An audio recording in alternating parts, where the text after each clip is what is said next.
But I'm interested in learning about where the other Prohibition speakeasies were. You know, people have been leaving cities, Detroit included, since minutes after VJ Day. Coming up on Digging Detroit, Tom and Pete hop on a time machine for the Detroit Bus Company's Prohibition tour of the city's historic bars, where the past is helping to build Detroit's future.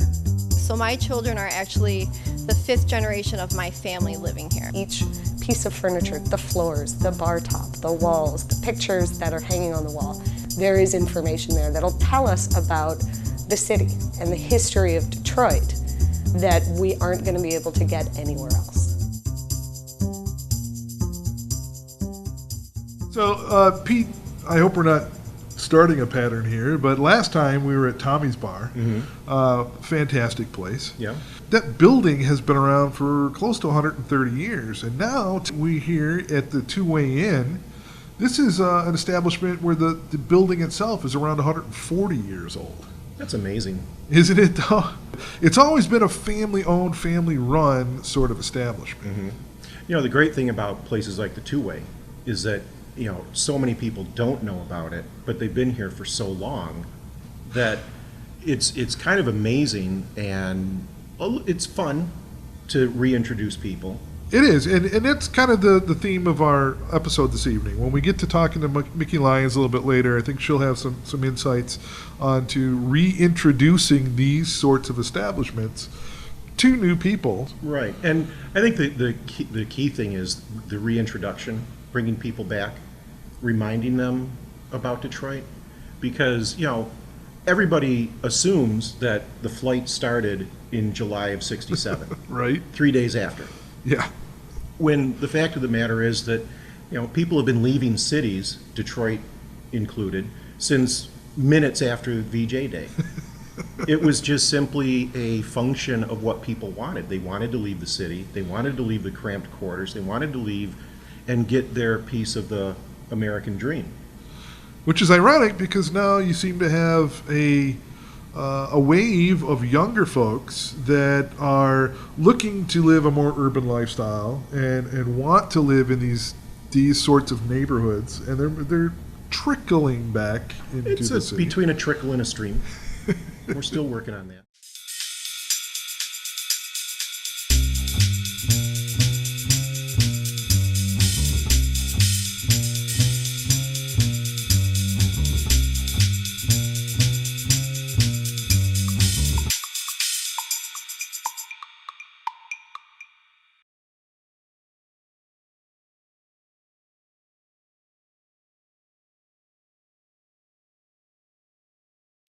Welcome back to Digging Detroit. I'm Tom Reed, and this is Pete Kalinski. And tonight we're joined by Mickey Lyons. Mickey's a local historian here who's really committed to introducing the nightlife of Detroit back to Detroiters and others. When you left to go to Boston and you came back, what differences did you notice? I think the biggest change for me was when I left right the instant the recession happened. And then I spent the rest of that time, I guess, kind of riding out the recession in an extremely expensive city. But I came back, and all of a sudden there was this, like you said, stream of people coming back into the city. So I was amazed, and it's not that the revitalization efforts, it's not that there aren't plenty of people who have always been committed to the city. Because I think sometimes the narrative is, look at how we're fixing Detroit now, and I think people have been fixing Detroit as much as you can fix a city that already works pretty well for a lot of people. So one of the things that I really noticed when I came back, though, was how many more people were moving back as well, how many people were in touch with groups, how many, community active groups were really working together to just sort of continue this great narrative, but also to, continue to build the city back to where we wanted it. The Detroit Bus Company has been working with ABEX and coming to our bar for probably about 2.5, 3 years now.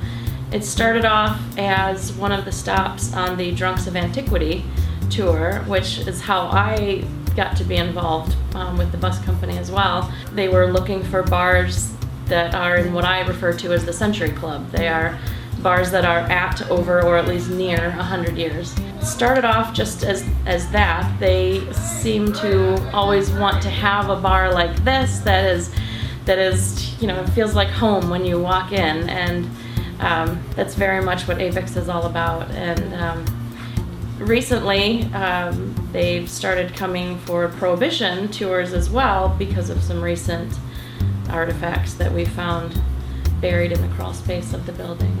People that come to the bar because of the bus company, I think I'm okay in saying would never have otherwise found this place. We are a neighborhood bar, 107 years old, which has a lot of staying power in the city. We're one of the oldest in the city. We're the oldest family owned in the city. But if it wasn't for the bus company, there are people that would never have been here. How many generations have actually worked in this bar? We are at generation 5 right now. It's generation 3 and 5 are working together right now. Combine this, what has been for so long, with the energy of what is and what is coming in Detroit, and I love it. So there was a tradition of sandwiches that lasted for months and even years. You would walk in, you would pay 5 cents for your sandwich or 50 cents for your sandwich and get a free drink. And what other type of driving do you do with Detroit Bus Company? It varies from wedding ceremonies to bar crawls to birthday celebrations, Lions games, Tigers games. It varies. Okay. So what is it about the Detroit Bus Company that got you hooked? The people. I meet very good people. I've been spending a lot of time researching bars. It's, this strange combination of teaching and research experience and bartending experience that I guess my natural instinct is to go to old bars and talk to people about the old bars and learn about the old bars. So that's kind of been my gig for a while. What is the narrative of the bar that you're finding so intriguing? Well, it depends on the bar because each one has their own kind of really interesting angle. But mostly it's one of the few places that you get to see social history, political history, architectural history, all in the same place.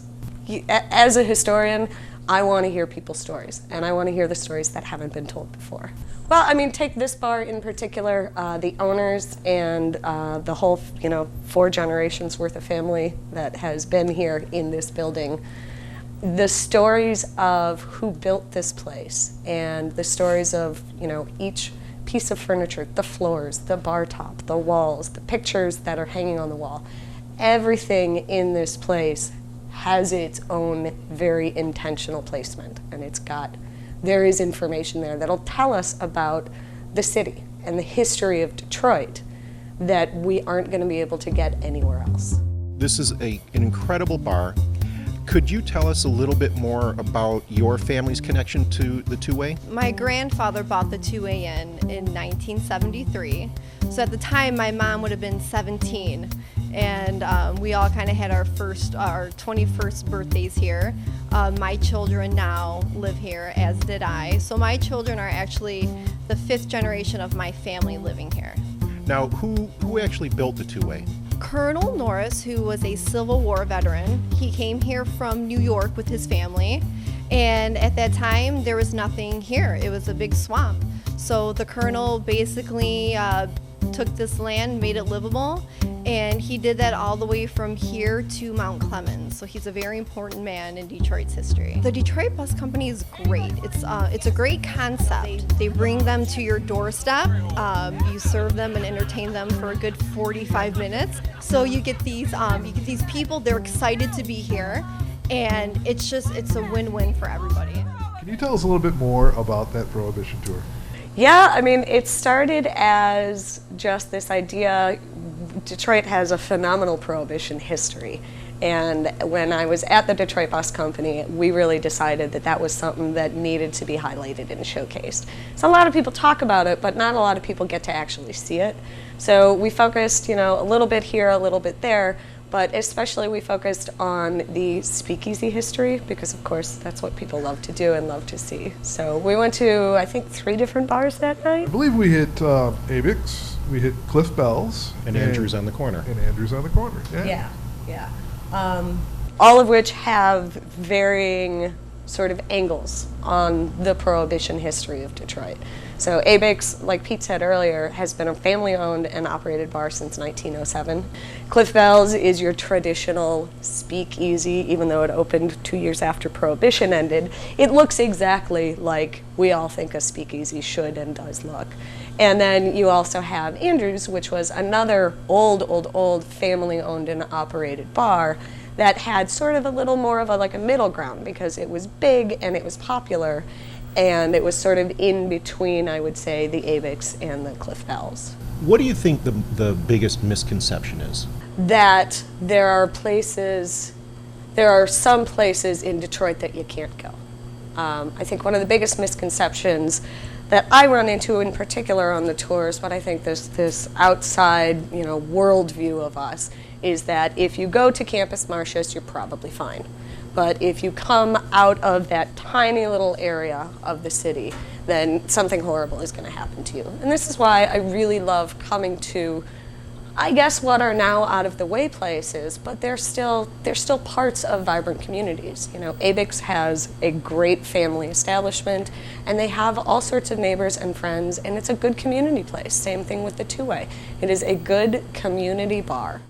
Well, I want to thank Mickey Lyons for coming out to the Two-Way. I know that's probably a real stretch for her. It's a tough job. Somebody's got to do it. And I want to thank you for checking in with us for our second episode of Digging Detroit.